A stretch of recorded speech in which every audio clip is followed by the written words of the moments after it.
존경하는 의장님, 사무총장님, 각국 대표단 여러분, 코로나를 극복하고 새로운 희망을 만들기 위한 세계보건총회에 함께하게 되어 뜻깊습니다. 먼저 전 세계에서 코로나로 희생되신 많은 분들께 진심으로 애도와 위로의 마음을 전합니다. 또한 인류의 건강과 안전을 위해 헌신하고 있는 모든 나라의 의료진과 방역진에게 깊은 존경과 감사의 말씀을 드립니다. 나는 오늘 코로나를 이기기 위해 대한민국 국민이 선택한 모두를 위한 자유의 길을 소개하고자 합니다. 한국은 코로나의 피해를 가장 먼저 입은 나라 중 하나였고, 공격적인 바이러스에 대응하는 해결책을 빠르게 찾아내야만 했습니다. 도전과 위기의 순간 한국 국민들은 담대한 선택을 했습니다. 개개인이 가지고 있는 자유를 모두를 위한 자유로 확장시켰습니다. 이웃을 바이러스를 전파하는 위험한 대상으로 여기고 봉쇄하고 차단하는 대신 나의 안전을 위해 이웃의 안전을 먼저 지켰습니다. 자유롭게 이동하고 경제활동을 지속하기 위해 자발적으로 마스크를 착용하고 사회적 거리두기에 적극 참여했습니다. 사회적 거리두기 속에서도 서로의 마음은 더욱 가까워졌습니다. 의료인들은 자원봉사로 혼신의 노력을 다했고, 시민들은 나눔으로 격려했습니다. 전국 단위의 총선거에서는 엄격한 방역 절차에도 불구하고 2,900만 명이 넘는 유권자가 투표에 참여했습니다. 평상시보다 더욱 높은 투표율을 기록하면서도 한 명의 감염자 없이 민주주의의 축제를 만들어냈습니다. 이웃의 범위는 국경 너머로까지 확장되었습니다. 국경을 막지 않고 교류를 계속하는 한편 형편이 허용하는 대로 진단키트와 마스크를 비롯한 방역 물품을 나누었습니다. 높은 시민의식으로 모두를 위한 자유의 정신을 실천하며 방역의 주체가 되어준 국민들 덕분에 개방성, 투명성, 민주성의 3대 원칙이 힘을 발휘할 수 있었습니다. 정부도 신속하고 광범위한 진단검사와 창의적인 방식으로 국민의 노력을 뒷받침했습니다. 한국이 코로나에 아직 완전히 승리한 것은 아닙니다. 사회적 거리두기를 생활 속 거리두기로 전환하여 일상과 방역이 공존하도록 노력하고 있지만 아직도 산발적인 집단 감염이 이어지고 있습니다.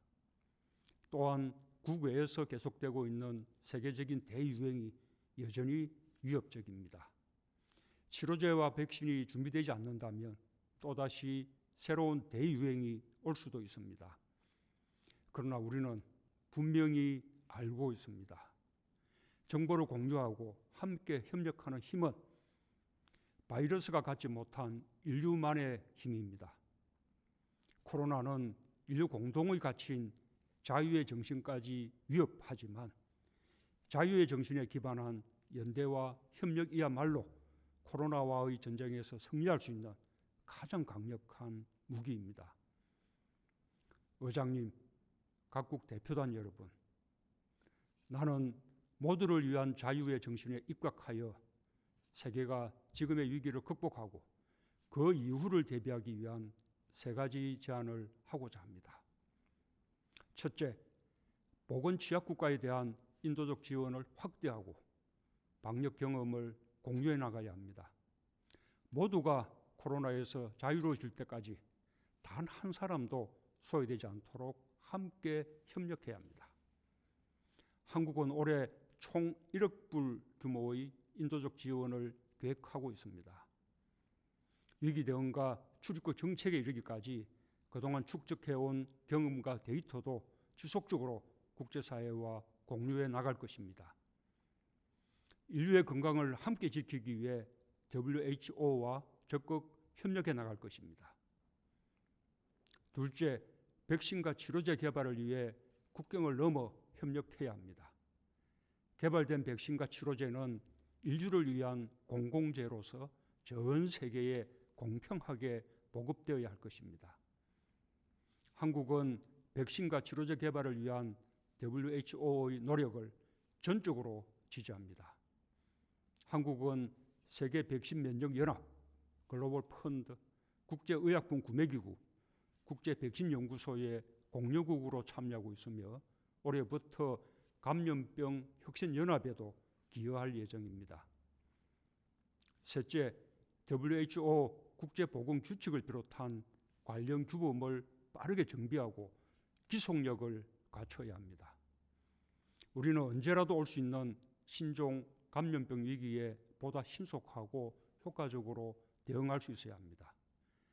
감염병 관련 정보를 국가 간에 더욱 투명하게 공개하고 조기 경보 시스템과 협력 체계를 공동으로 구축하는 노력이 필요합니다. G20 정상회의와 아세안 플러스 3 정상회의에서 논의된 협력 방안들이 더욱 구체화될 수 있기를 바랍니다. 존경하는 의장님, 사무총장님, 각국 대표단 여러분, 위기 앞에서 인류는 각자 도생이 아니라 연대와 협력을 선택해야 합니다. 위기일수록 세계는 상호 신뢰와 포용으로 단합해야 합니다.